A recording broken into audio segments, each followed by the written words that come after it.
Boom, we are back. 122nd edition of the Quarantinecast. I'm really excited for this one. Joined by Jozette Cotton, who accepted the fight. She is taking on one of the most feared women in all of MMA right now, in Kayla Harrison. She's taking this on literally like no notice. So massive props to her. I think she's a heavy underdog going into this one, and I think a lot of us are rooting for her for that reason. So without further ado, I'm going to bring her on. How are you doing? I'm good. How are you? Not too bad. So how are things there with the pandemic and everything going on in the world? How are you holding up? Well, it's pretty annoying, the mask, having to wear them everywhere you're entering, forgetting your shit in the car, having to walk all the way back to the car to get it. It's like, bro, just let me in, bro. So, that type, it's just, for me, it's just been a little irritating. I know, people want to be safe and stuff like that. So I'm one of them people, like, I'm healthy, I'm good, you know what I mean? So, just going back to the car, bro, it's pissing me off.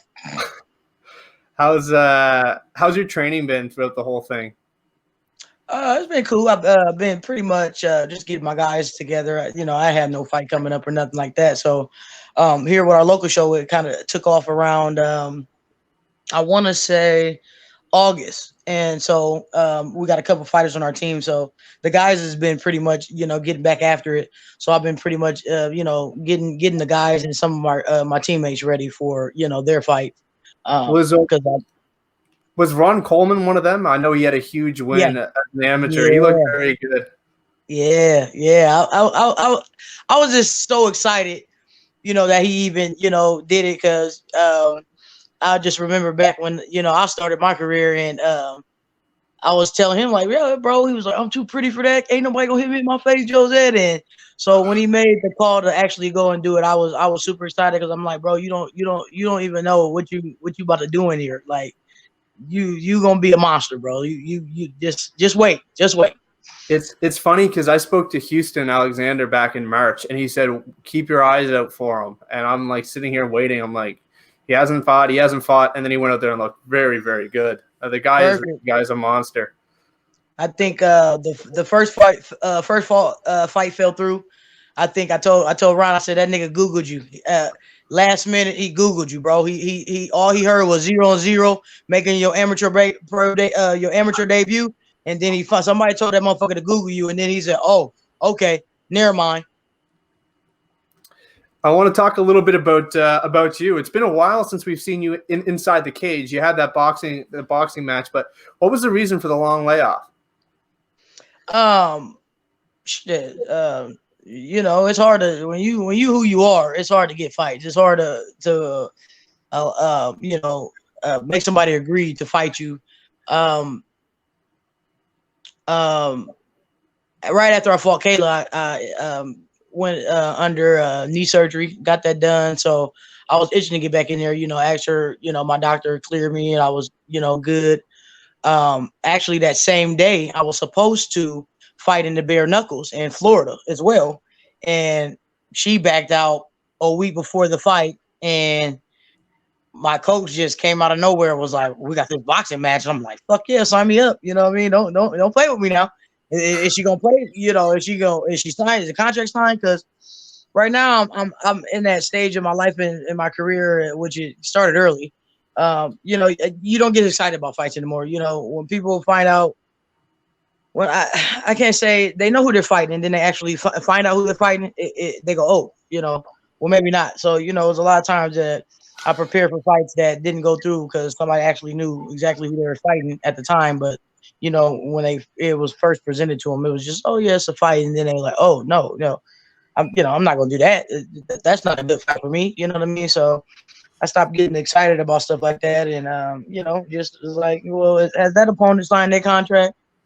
Because, y'all know it takes me nothing to do this, So don't get me hyped up and, excited about something. You know what I mean? It's like, it's just getting your hopes up for nothing. You know what I mean? I know I am, you know what I mean? And if people in the fight world, felt like I felt, then I don't think any women in the world should have any layoffs. They get on here and pretend they're fighters and shit and take the little videos and do the little bullshit, and then they not fighting. So, it's just like, I really was, telling the people, like, they need to start making it mandatory for these bitches to start fighting. if you're in this weight class, you're going to have to fight this person, that person, that person. Like, for people to just be sitting talent is just, it's bull, because there's too many women out here that, like you said, in our weight classes, in our, it's like cherry picking and choosing who they want. No, you got to fight everybody. You know what I mean? And if you know where you are, and everybody got their fight IQ, you're under that person, then what's the point of going in there and getting beat up? I understand that, but for the top 5, the top 10, and all that, everybody should be going in and getting each other. We should be all fighting each other. Period. Yeah, I want to talk about your fight. I mean, you were one of the few people, I think, brave enough to fight Kayla Harrison. So obviously that fight's coming up. Talk a little bit about the matchup. Are you excited for the rematch? Yes. Oh my God. You have no idea. I'm just excited because I get her in my realm, no tournament style. I get all my weapons. I get to dog this girl. You know what I mean?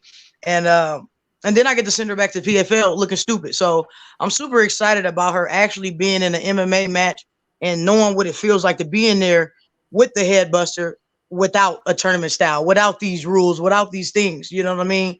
Because not until, November or whatever, when she fought Invicta, like, baby, you ain't fought no MMA fights. I don't know who telling you this, but you ain't never been in no MMA fight. You went to PFL. That's one little stem off of MMA, but that's like, a striker in Muay Thai and a striker at boxing, bro. They both strikers, but those are totally different things, bro. So with that being said, I prayed on it. I was praying on it like a motherfucker. I said, God, let me get this girl outside of PFL.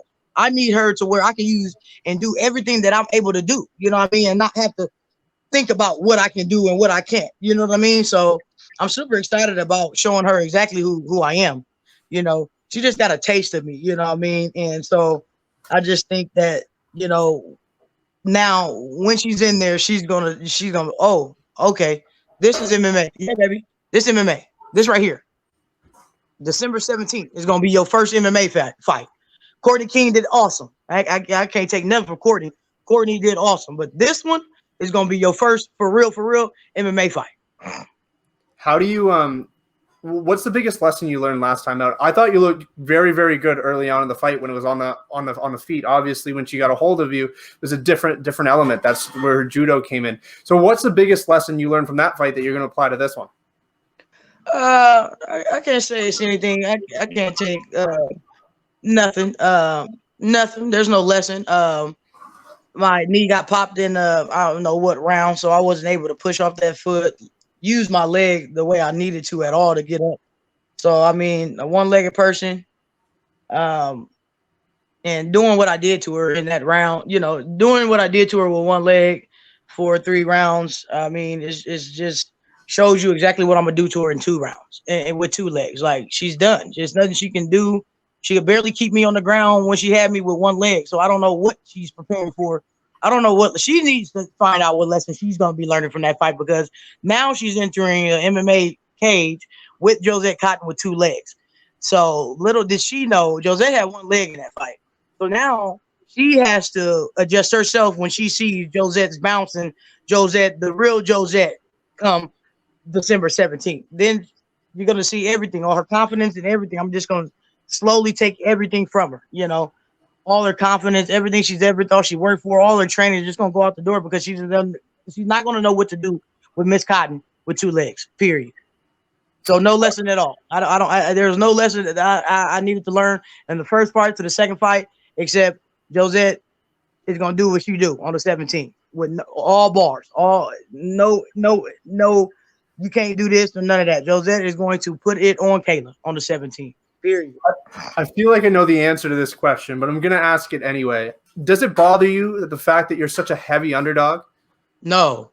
That's in the world of, that's just whoever does it. You know what I mean? Like, that's like, oh, if I do it, if me and you, like, you got your podcast, it's your opinion. Whoever makes this up, that's wherever, it's like, Family Feud. We've surveyed 100 people. What 100 people did you survey? Because we don't think that these are the top 5 answers. So it's just somebody's opinion.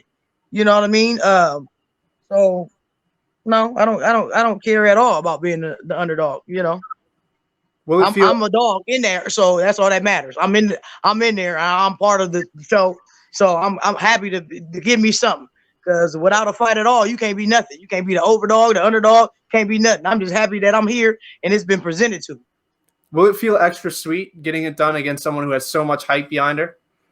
Oh man, it's going. Oh man, you have no idea. It's gonna feel great, awesome, amazing, well overdue. You know, just overdue. It's pretty much gonna be overdue. I've been sitting and waiting for this girl for 2 years, so it's overdue for me. You know. It's obviously a shorter camp. There's not a whole lot of time to prepare for it. Who have been your main training partners, and who's going to be in your corner on December 18th?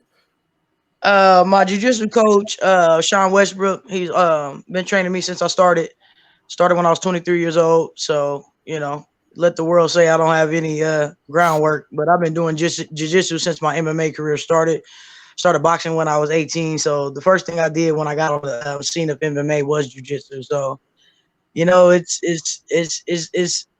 puts women in a bad place to think that I have no groundwork. You know, I went to gyms and I made black belt coaches look stupid because they can't finish me, you know, in the amount of time that they need to. So, you know, it'd be stupid to think that I don't have any groundwork with 2 legs. You know what I mean? So, you know, wherever this fight goes, I'm just ready to just put her in her place and send her back to PFL. I love it. I love that. I love that answer. You mentioned being 18, starting in boxing. What was the hardest element to learn? I mean, I've talked to people with wrestling backgrounds, boxing backgrounds, and they all have different answers. What was the hardest discipline to master when you made that transition? I can't say nothing was hard to master. I can say one thing about me is when I'm learning something new, it stays and replays in my mind over and over and over. I went to work jabbing. My boss used to tell me stop fucking punching my boxes. Like, bro, I'm trying to learn, bro. So I'm one of those people that I just repeat it over in my head. I see it visually, and I'm a doer. You know, I'm a visual learner as well as that. So it never stops. You know, I can be eating the kitchen, cooking food, and just start shadow boxing. Like for me, it's just what I've learned, and I've always took from my coaches is, you know, it's muscle memory. If you do it, it just comes natural. So I just kept repeating everything. Okay, well, I would say my footwork. I would say doing my footwork, putting with my, you know, stepping with my punches instead of just punching, because I'm used to just standing there and wop in the streets. You know what I mean? And then, you know, stepping into the jab. So I would say putting my footwork with my hands together would be what my coaches used to always yell at me about. You know, turn your hips, do this, do that.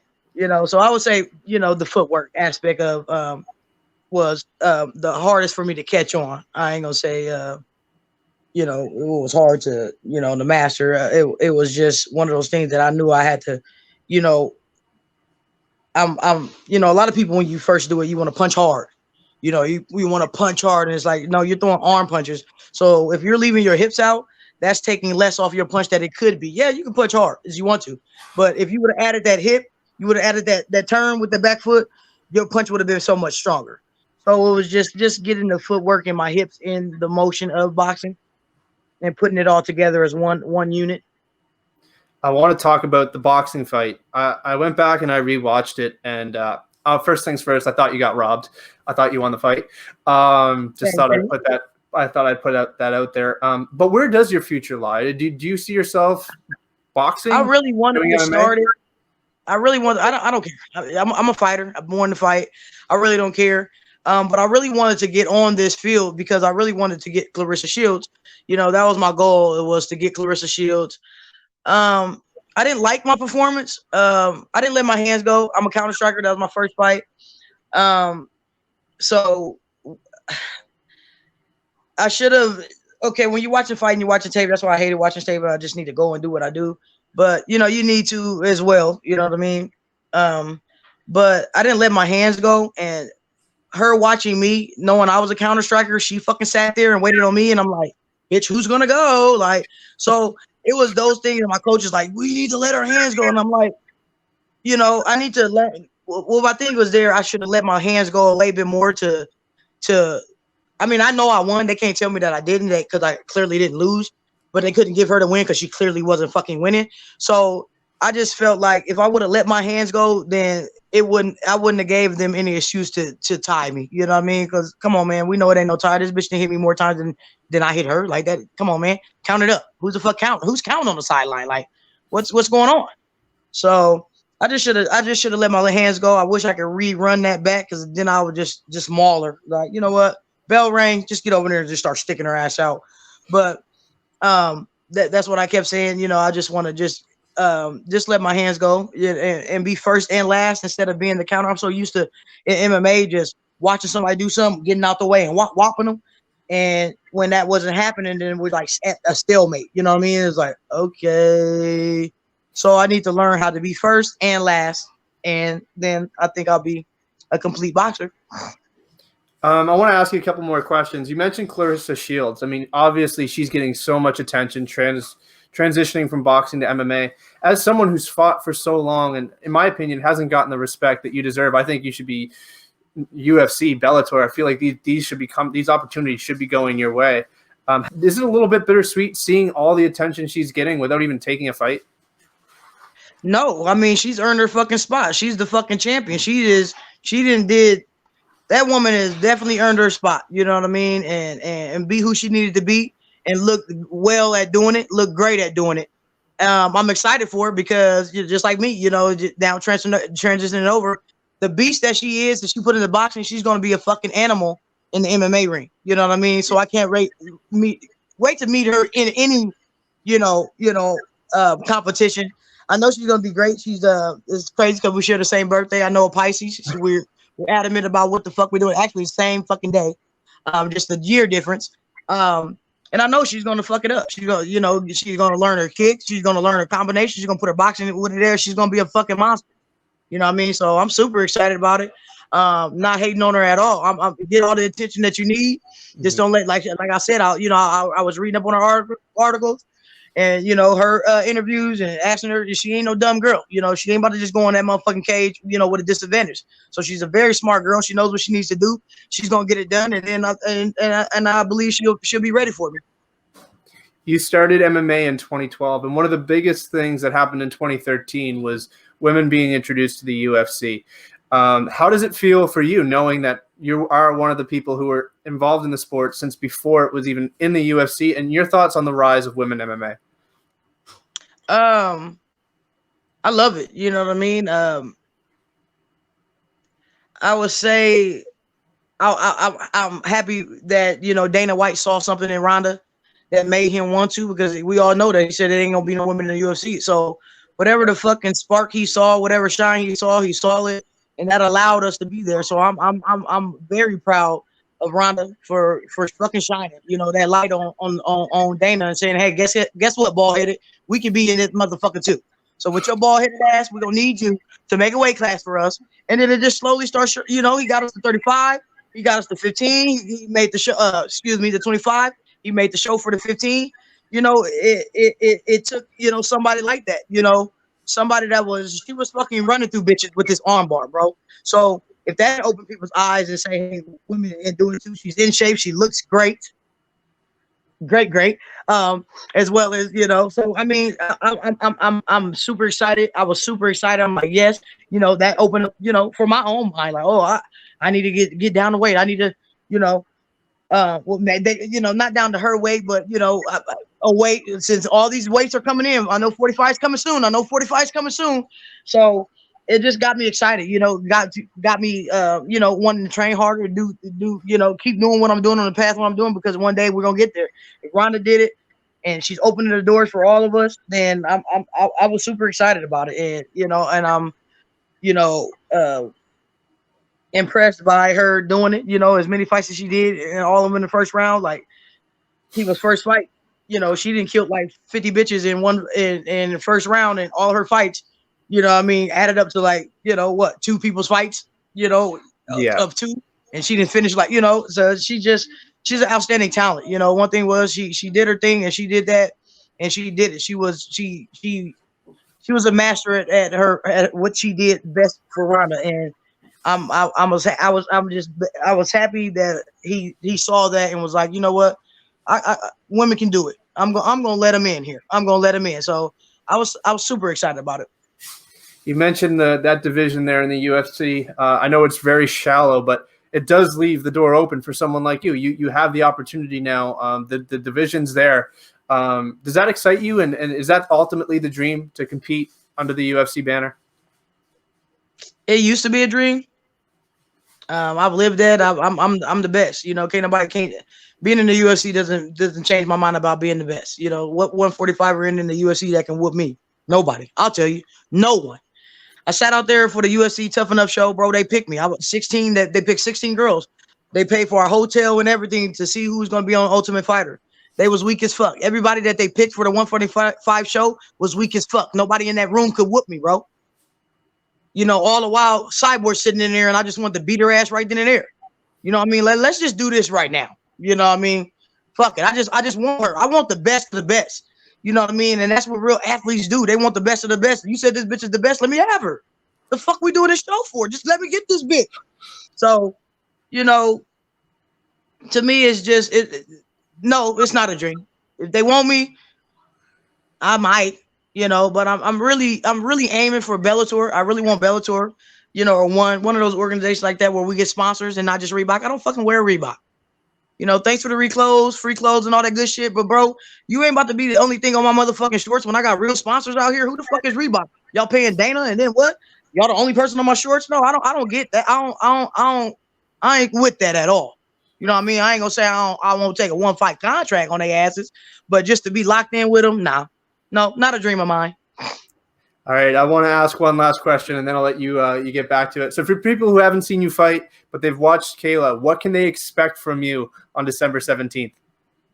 You will expect heavy hands, and a magnificent scramble game. It's gonna be good on the ground. You know, that first one, you know, you can take that. I just can't wait to show the fight fans my groundwork, because then you're gonna be like, oh, this is what she said in her interview. You're gonna watch both of these legs engage, and you're gonna be like, oh my gosh, she's back to her feet already. Oh yeah. Now go look at the first one. I didn't move my legs because that one was fucked up, and I ain't gonna have no, you know, any type of thing. You know, the referee can stop it for a verbal tap. You know what I mean? I was on none of that shit. I just try to keep it cool as possible. So they're gonna basically see the groundwork that everybody says I don't have, and so I can't wait to show it.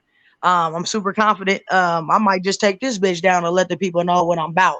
So, you know, I'm just super excited to show them and show, you know, all my haters that, you know, I'm that girl all the way around. I'm a complete MMA fighter, and that's all to it. I really do this. You know what I mean? It's no, oh, I just go and hit the pads. No, I don't need no pads. You better go get your toughest goddamn black belt teacher you got.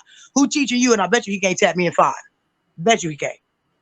Period. I love it. We'll have to see that on the 17th. And you know, I'm just super excited to shut everybody the fuck up and then send her back to PFL. I love it. Anybody you want to thank before we end this? Any sponsors? I want to thank the Lord Jesus Christ, who is my savior. I want to thank all my sponsors. Y'all know who y'all are from the beginning to the end.